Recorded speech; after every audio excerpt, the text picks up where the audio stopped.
ये घटना अभी से करीब 100 साल पहले की है। 30 जनवरी साल 1925 को अमेरिका के केंटकी स्टेट में एक केव एक्सप्लोरर फ्लॉयड कॉलिंस एक केव को एक्सप्लोर करने के लिए उसमें घुसता है।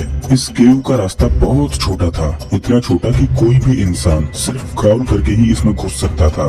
केव में बहुत अंधेरा था, तो फ्लॉयड अपने साथ एक लालटेन लेकर आगे बढ़ रहा था। इस केव में आगे बढ़ते बढ़ते फ्लॉयड एक ऐसे पॉइंट पर पहुंचा जिसको पार करना हर किसी के बस की बात नहीं थी, क्योंकि आगे रास्ता इतना सकरा हो चुका था जिसमें घुसना आसान नहीं था।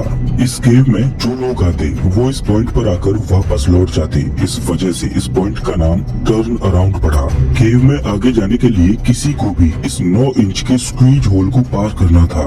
फ्लॉयड इस केव के आखिरी छोर तक जाना चाहता था, तो फ्लॉयड कुछ इस तरह से होल में प्रवेश करता है और रेंगते हुए आगे बढ़ने की कोशिश करता है। आगे चलकर केव का रास्ता चौड़ा होता जाता है और फ्लॉयड एक क्रिस्टल चैम्बर में पहुंच जाता है।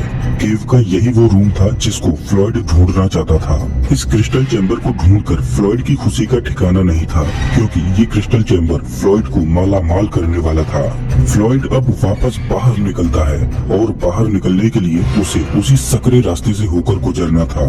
फ्लॉयड उस टाइट रास्ते में अपने आप को घसीटते हुए आगे बढ़ रहा था कि तभी फ्लॉयड के हाथ से लालटेन छूटती है और वो टूट जाती है, जिससे केव के अंदर खूब अंधेरा हो जाता है। फ्लॉयड अभी भी जमीन से 55 फीट नीचे एक पतले रास्ते में फंसा हुआ था, लेकिन इस सिचुएशन में भी फ्लॉयड घबराया नहीं, क्योंकि उसने पहले भी इस तरह के अंधेरे रास्तों का सामना किया था। फ्लॉयड धीरे धीरे अपने पैरों की मदद से अपने शरीर को आगे धकेल रहा होता है कि तभी उसके पैर से एक पत्थर उखड़कर उसके पैर पर गिर जाता है। फ्लॉयड उस पत्थर की गिरफ्त से अपने पैर को बाहर निकालने का खूब प्रयास करता है, लेकिन वो पत्थर उस सकरे होल में इस तरह से फिट हो जाता है कि फ्लॉयड के उस पत्थर की पकड़ से छूटने के सारे प्रयास विफल हो जाते हैं। फ्लॉयड अब सहायता के लिए चिल्लाता है, लेकिन जमीन के इतने नीचे से कोई भी फ्लॉयड की आवाज को नहीं सुनता। जिस होल में वो फंसा था वहाँ से पानी रिस रहा था, जो कि फ्लॉयड के नीचे से बह रहा था, और यहाँ से एक सुनसान और अंधेरी गुफा में फ्लॉयड कॉलिंस की जीवन और मृत्यु के बीच जंग शुरू हो जाती है। दोस्तों, फ्लॉयड कॉलिंस के साथ आगे क्या क्या हुआ ये जानकर आपकी रूह कांप उठेगी। Lucky cave explorer Floyd Collins has been trapped in Sand Cave. Floyd Collins was another great dramatic story. Collins had been trapped in the Kentucky cave. Collins was negotiating a small cavern tunnel when he was pinned by fallen rocks and debris at 10 a.m. on Friday morning. 1920 के दशक में America में धरती के नीचे सुरंग ढूंढने का तो मानो एक ट्रेंड चला था। लोग अपने अपने खेतों की खुदाई करते और देखते कि कहीं उनके खेत में कोई सुरंग तो नहीं। अगर किसी के खेत में कोई सुरंग निकल आती तो समझो उसकी चांदी हो गई, क्योंकि उस समय में अगर किसी के पास कोई सुरंग होती तो वो जगह एक टूरिस्ट प्लेस बन जाती। सुरंग का मालिक लोगों से अपनी सुरंग दिखाने के लिए पैसे चार्ज करता। जिसकी सुरंग जितनी ज्यादा नेचुरल और सुंदर होती, उस सुरंग को देखने के लिए लोग ज्यादा पैसे देने के लिए तैयार होते। उस समय अमेरिका में ये बिजनेस जोरों शोरों से चल रहा था। एक नौजवान फ्लॉयड कॉलिंस का भी एक सपना था कि उसके पास भी एक सुरंग हो, जिससे उसका कोई इनकम का सोर्स बने और उसके घर की आर्थिक स्थिति कुछ सुधर जाए। फ्लॉयड कॉलिंस और उसके भाई ने मिलकर सुरंग की तलाश करते करते अपने पूरे खेत को ही खोद डाला और किस्मत से उसके खेत में एक सुरंग मिल भी जाती है। फ्लॉयड कॉलिंस लोगों को आमंत्रित करता कि वो उसकी सुरंग को आकर देखें, लेकिन परेशानी ये थी कि फ्लॉयड की सुरंग मेन रोड से कई किलोमीटर अंदर थी और मेन रोड पर पहले से ही बहुत सारी सुरंगें थी, तो लोग मेन रोड के पास वाली सुरंगों को देखना ज्यादा पसंद कर रहे थे और फ्लॉयड की सुरंग को देखने के लिए कोई नहीं जाता। इस परेशानी से निजात पाने के लिए फ्लॉयड कॉलिंस ने एक तरकीब निकाली कि क्यों ना वो मेन रोड पर मौजूद किसी सुरंग के मालिक के साथ पार्टनरशिप में काम करे। वो एक सुरंग के मालिक से मिलता है और उससे कहता है कि वो उसकी सुरंग का ख्याल रखेगा और जो भी लोग सुरंग देखने आया करेंगे वो उन्हें सुरंग दिखा दिया करेगा। बस इतने काम के लिए उसे मुनाफे में से कुछ टका हिस्सा मिल जाया करे। सुरंग के मालिक को फ्लॉयड का ये सुझाव अच्छा लगा। उसे भी इसमें फायदा दिखा कि अब उसे लोगों को सुरंग दिखाने के लिए अपना समय खर्च नहीं करना पड़ेगा और फ्लॉयड उसकी सुरंग को संभाल लेगा। फ्लॉयड ने सुरंग के मालिक से कहा कि मैं एक बार पूरी सुरंग को देखकर उसका जायजा ले लेता हूँ, जिससे लोगों को सुरंग दिखाने में मुझे कोई दिक्कत ना हो। फ्लॉयड और सुरंग का मालिक ये बात अच्छे से जानते थे कि सुरंग में एक टर्न अराउंड रूम है जहाँ से आगे कोई नहीं जाता उस समय लोग क्रिस्टल केव को देखने के लिए ज्यादा आतुर होते और ज्यादा पैसे भी देते थे। दरअसल क्रिस्टल केव लाइमस्टोन से बनी होती है। ऐसी किसी केव को बनने में हजारों सालों का वक्त लग जाता है। क्रिस्टल केव देखने में बड़ी ही अट्रैक्टिव लगती है।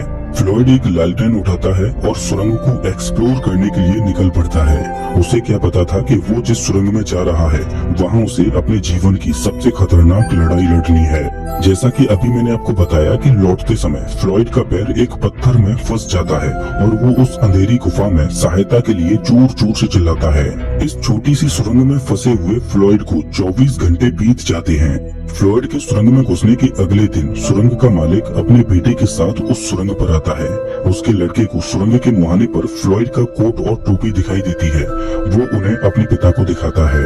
सुरंग का मालिक समझ चुका था कि फ्लॉयड अभी सुरंग के अंदर ही है, लेकिन वो बाहर क्यों नहीं आया।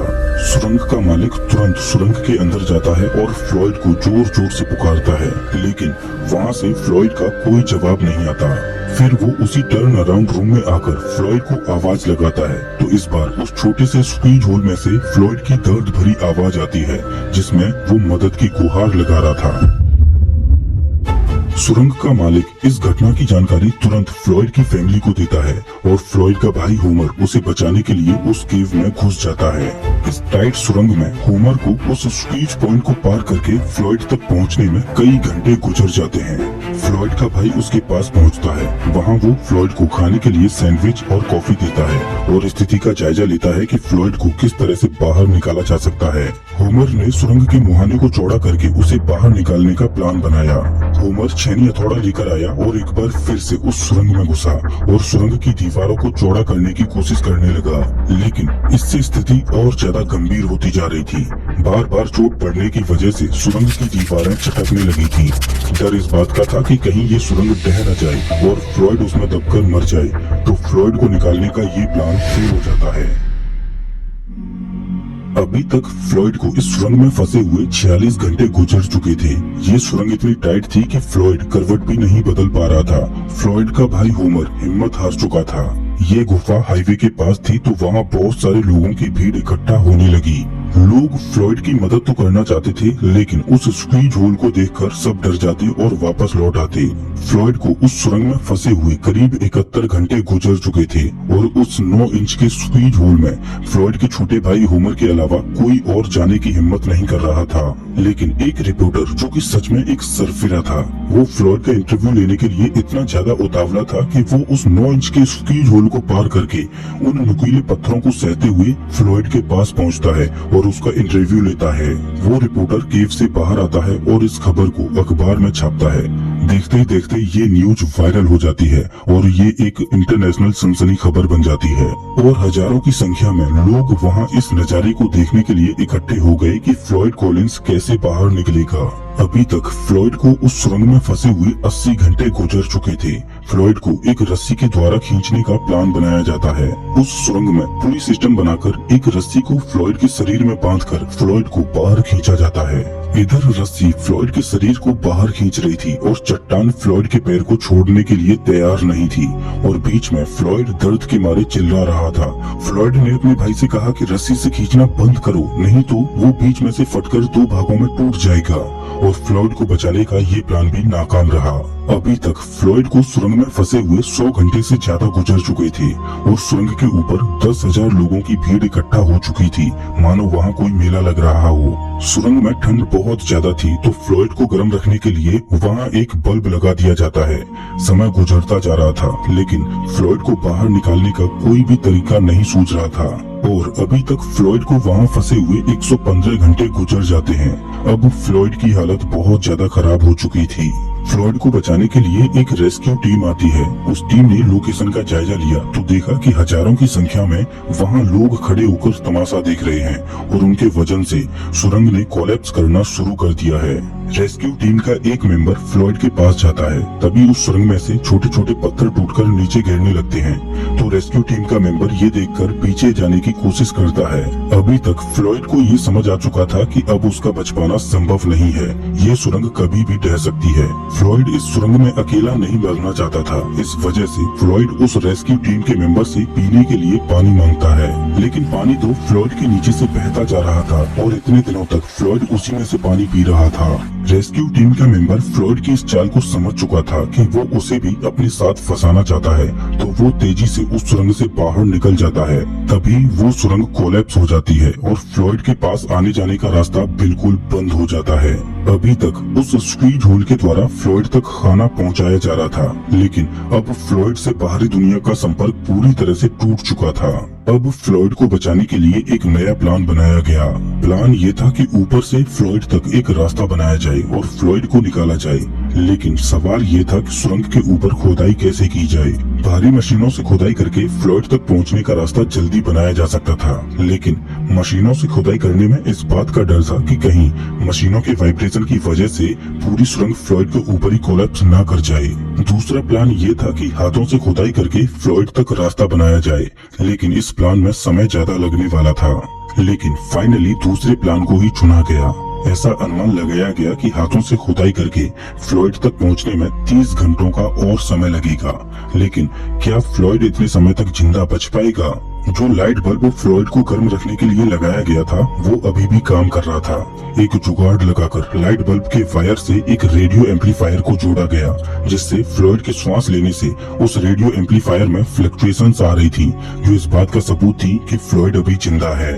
फ्लॉयड तक सुरंग खोदते खोदते समय अनुमान से ज्यादा लगता जा रहा था और अभी तक फ्लॉयड को उस सुरंग में फंसे हुए 220 घंटे गुजर जाते हैं। जो सुरंग 30 घंटे में खोदी जानी चाहिए थी, उसको खोदते हुए 140 घंटे हो चुके थे, लेकिन अभी भी वो सुरंग पूरी नहीं खोदी थी और नीचे फ्लॉयड भूखा अपने जीवन की लड़ाई लड़ रहा था। लेकिन तभी स्थिति और खराब होती है। फ्लॉयड को फंसे हुए 15 दिन गुजर चुके थे और अभी भी फ्लॉयड जिंदा था, लेकिन तभी वो लाइट बल्ब जलना बंद हो जाता है। अब परेशानी ये थी कि उन्हें अब ये नहीं पता चल पाएगा कि फ्लॉयड जिंदा है या मर गया।